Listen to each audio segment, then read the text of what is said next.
speaker addressing potential revenue models of the future is James Wonder. James is the Director of Emerging Technology for the American Institute of Physics and has a 28-year career in technology.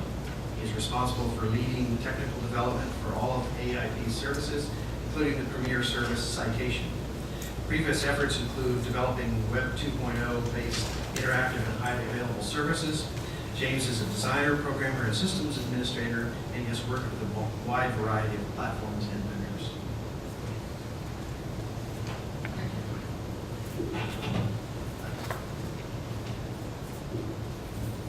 Okay. First off, my job at AIP is emerging technologies, but it's really disruptive technologies. As my boss likes to say, I'm the guy who makes all the problems. Okay? So everybody has to figure them out. So that's really what I do at AIP.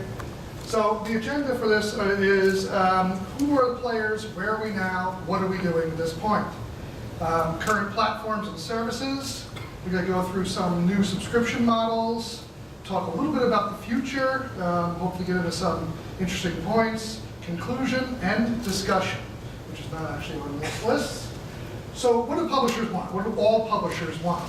Okay, it's, AIP wants the same as everybody else. Okay, we want our content to our customers in the easiest possible way, get it in their hands, and always be there. We want pedigree, we want it to be, available, and we want them to have it. We don't want to have any barriers or anything, but we also want to make money as well. So that's pretty easy. What do device manufacturers want? Well, they want a closed ecosystem. Okay? They don't want you getting off their system. They want you to stay there. They want you to be in their system on their device. What content resellers want? They want the money. Again, closed ecosystem, come to them for everything. So as you can see, we have competing needs and wants. We are at cross purposes. Okay? In the basic flow of everything, we don't agree. Publishers want our content out there. We want it to be open. We want it to be available. We want people to be able to obtain that access. Whereas everybody else wants to keep us in their ecosystem. Okay, so if we look at some of the current platforms, I think it's kind of interesting. You look at Kindle and other ebooks. What's the main issue? You go in there, and you actually can't. If you buy a book in Kindle, you can't transfer to your Nook, closed ecosystem. Okay? They won't let you do it. iOS device, you buy it within the iStore. You can't transfer it for that to an Android device. It doesn't work. Okay? But again, closed ecosystem. Also, the iOS has mediocre support for publishers, and they are getting better. But the point is, the iStore is still fairly new in that.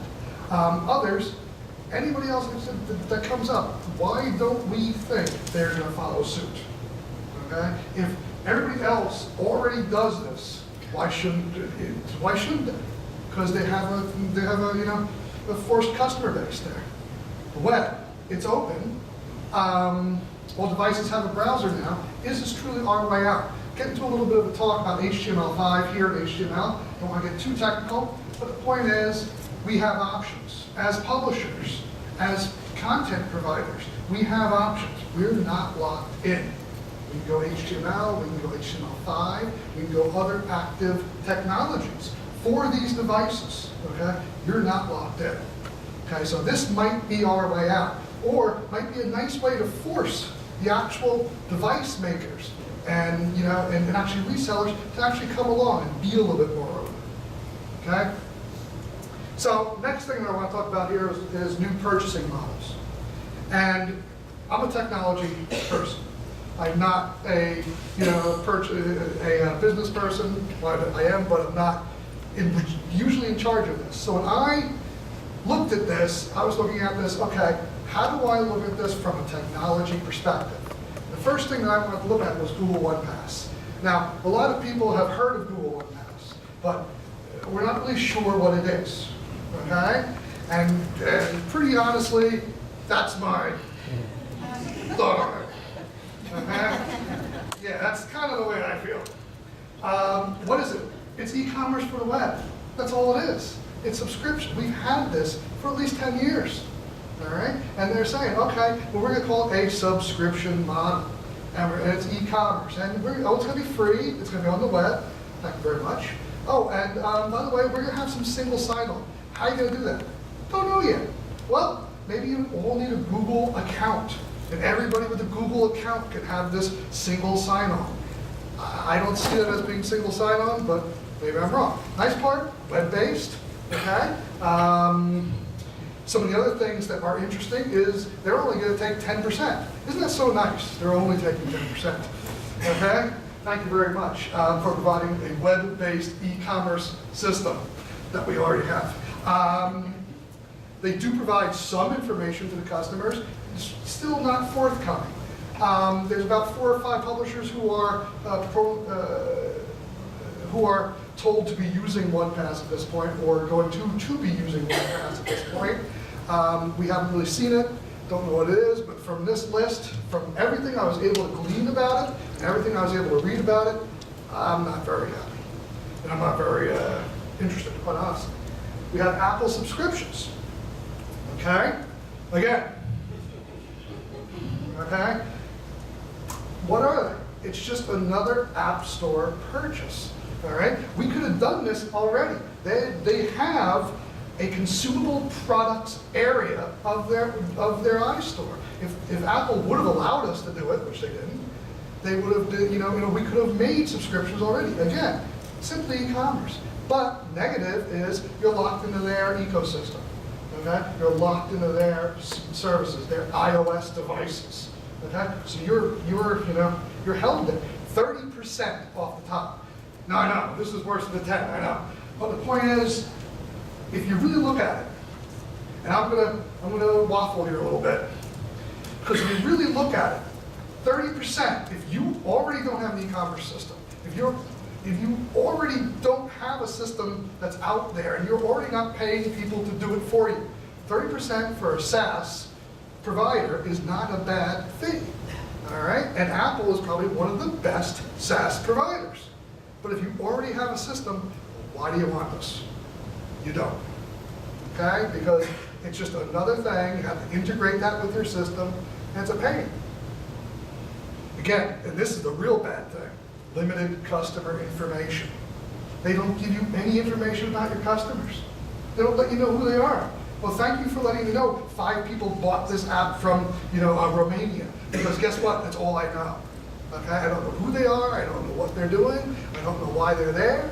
I have no information that can send them any, marketing campaign to say, hey, you sign back up again. Nothing. The latest and greatest thing, the New York Times paywall. There you go. I am not a fan. Doesn't really work. Believe it or not, everybody, I'm sorry, New York Times, if anybody's here, delete your cookies, you get 20 more. All right, that's it. All right? Very, very lightweight. Okay? From a technology perspective, a couple cool things, but the point is, it doesn't work. And everybody in the world knows how to get around it.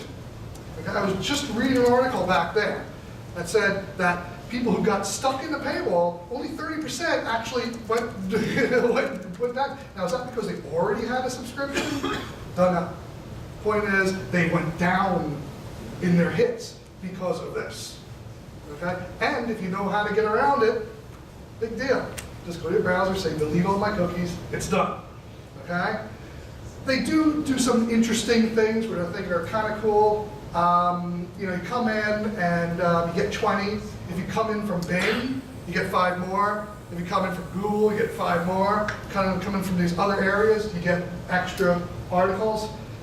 Don't know why they would do it, and the real secret is they paid millions of dollars for this, okay, to make this happen, okay? And my question is,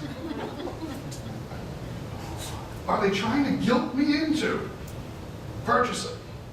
Are they trying to tell me, is guilt a business model? Okay? And maybe it is. Maybe it is. I don't think my mother works at the New York Times, but it's a good question. Because really, does this make more than casual users say, it's $4.99, I'll buy a month? Maybe. I don't know. And I think only time will tell if this actually works. But that's all I can say, because technology-wise, it's not model. All right? This is the only way for a casual user. Okay, maybe, but whatever. Is New York Times so rooted in their subscription model that they can't think outside that box?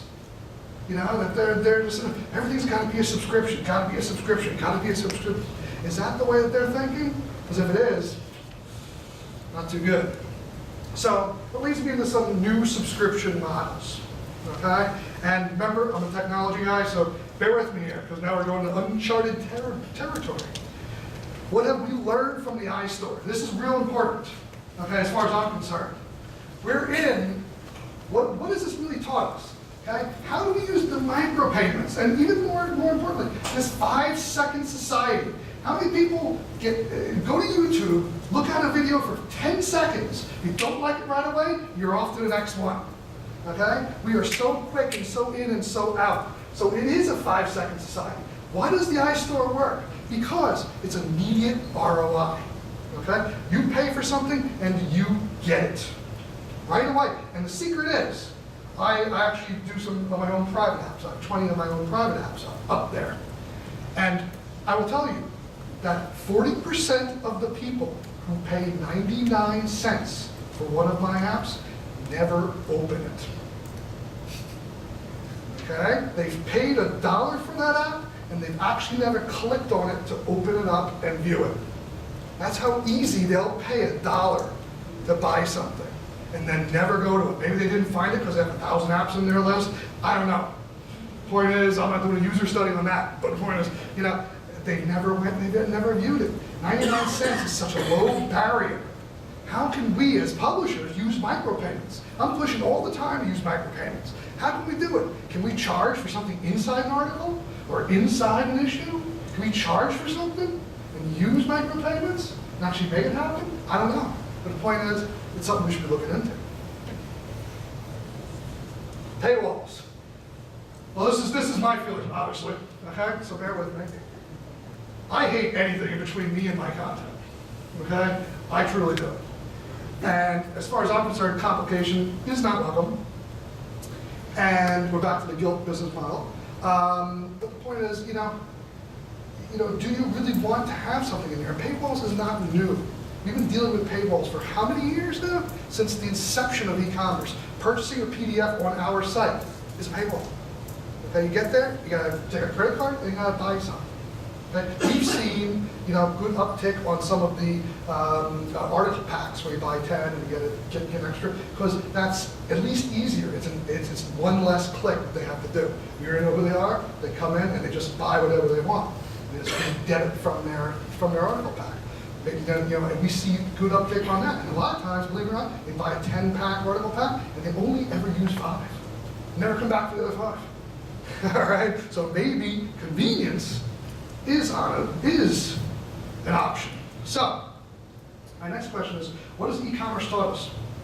Is this truly a model? Does convenience plus location plus availability equal good product?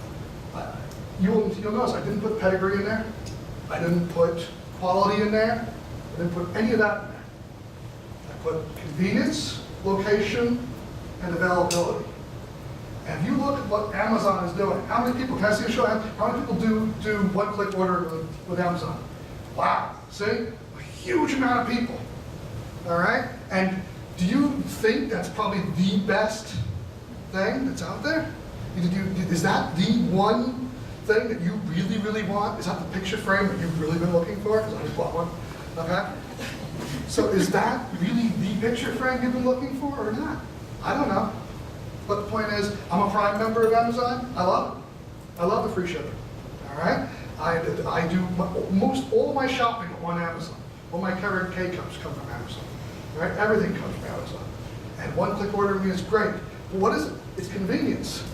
And if Amazon doesn't have it, guess what? I'm probably not buying it. All right? So I'm probably not getting it.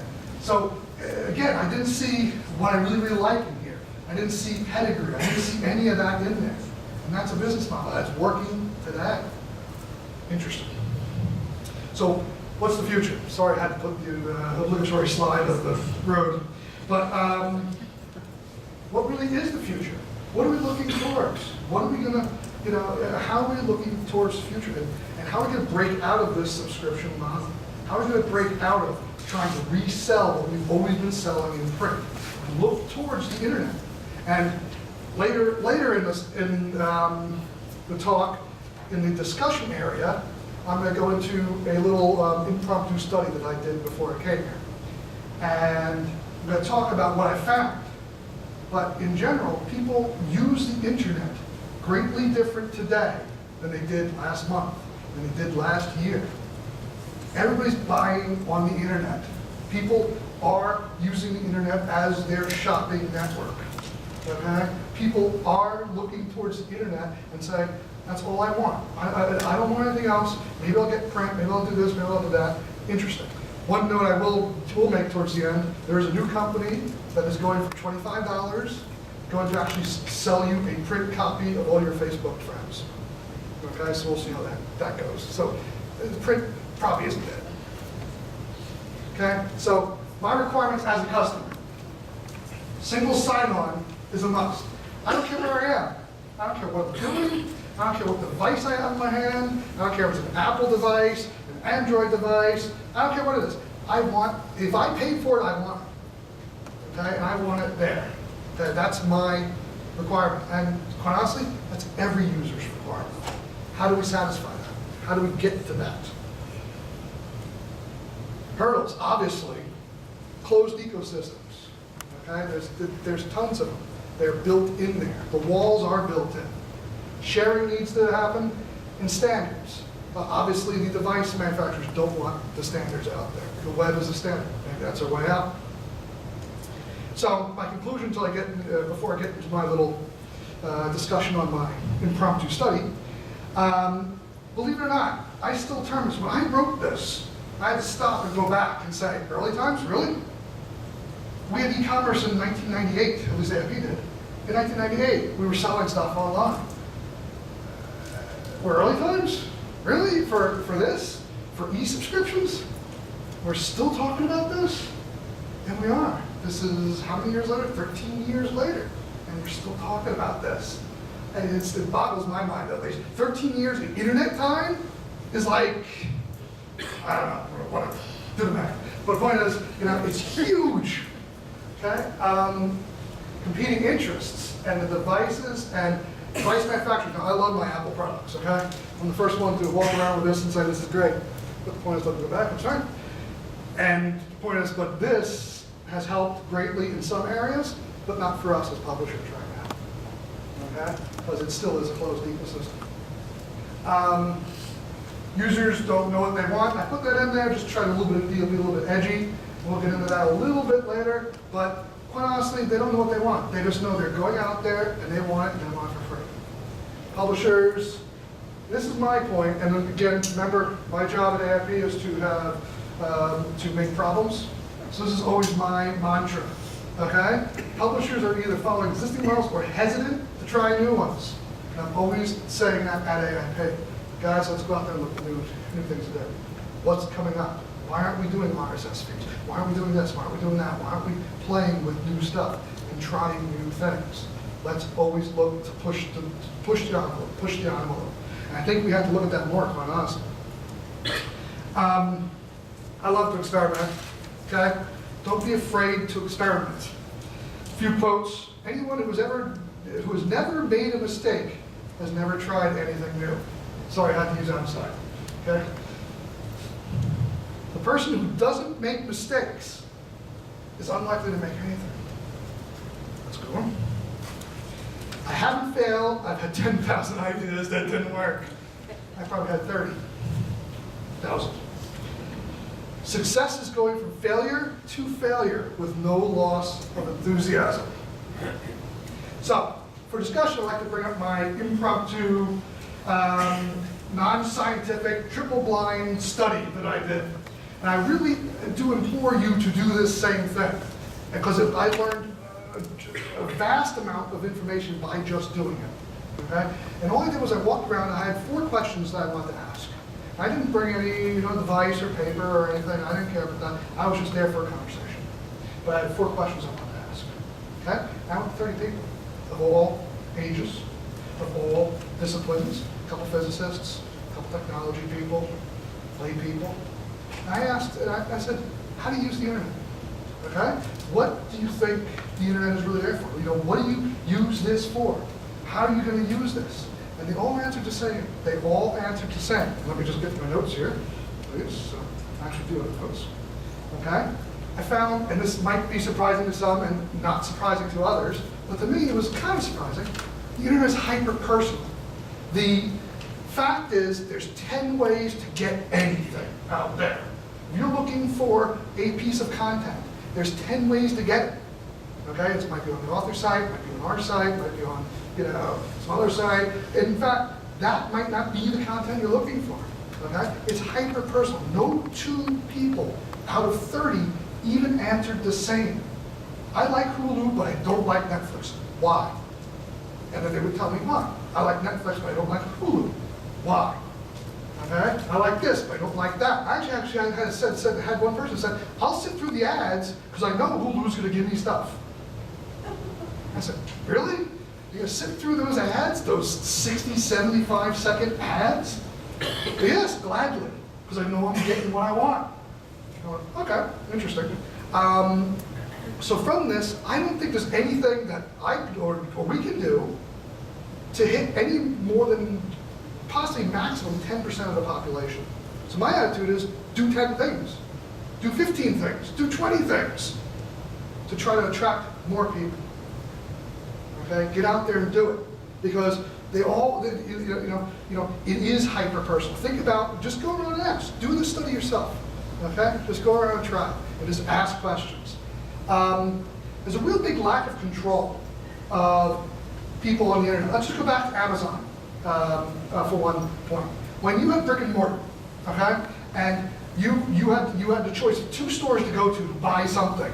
Okay, you'd walk into those stores. You could only buy what was in store A or store B.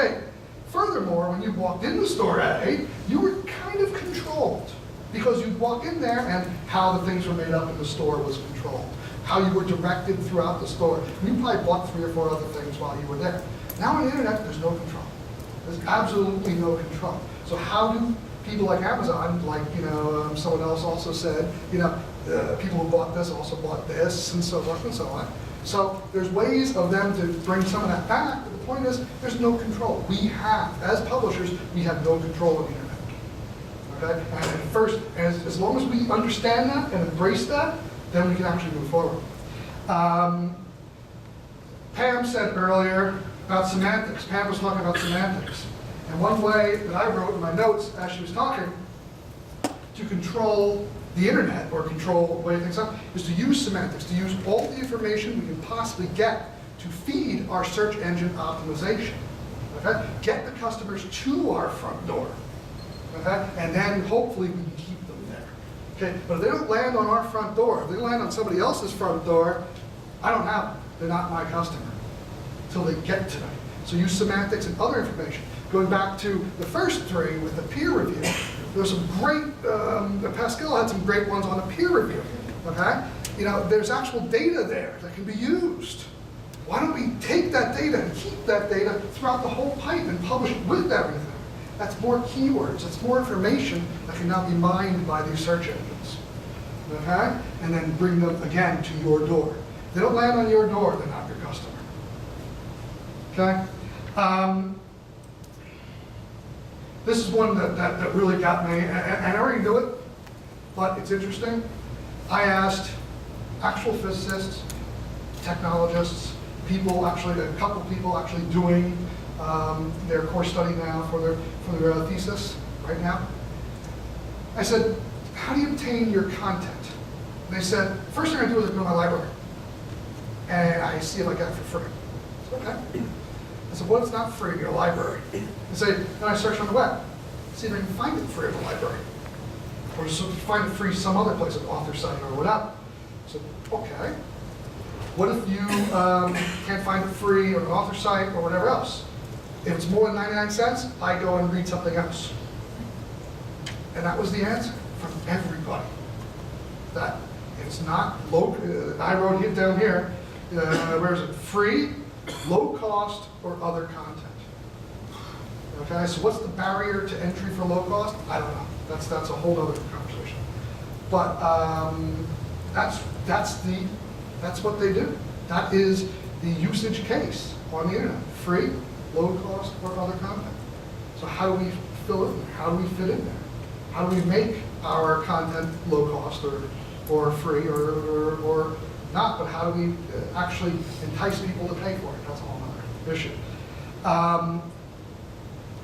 One of the other things that came up after I spoke to the one fellow who said, you know, I do ads on Hulu, and I don't mind watching ads on Hulu. I started asking questions about ads. And pretty much everybody said, we don't have any problems with ads. I said, really? But I hate them. I personally, I can't stand them. Okay? But for the most part, people don't mind the ads. They look at it, I don't know. But, and then I asked, well, how many times do you click through the ads? I just kept asking questions. How many times do you click through the ads? Well, you know, once or twice, kind of off and on. So, okay, so can we truly monetize on ads? I don't know. But it's something that I think we should look into. Maybe ads is a way to make some money. Pam also said in her talk, she mentioned contextual ads. And Google and others pay a lot more money to you if you at least even if they don't click it, if you at least show an ad that is contextual, Google will pay you a lot more money.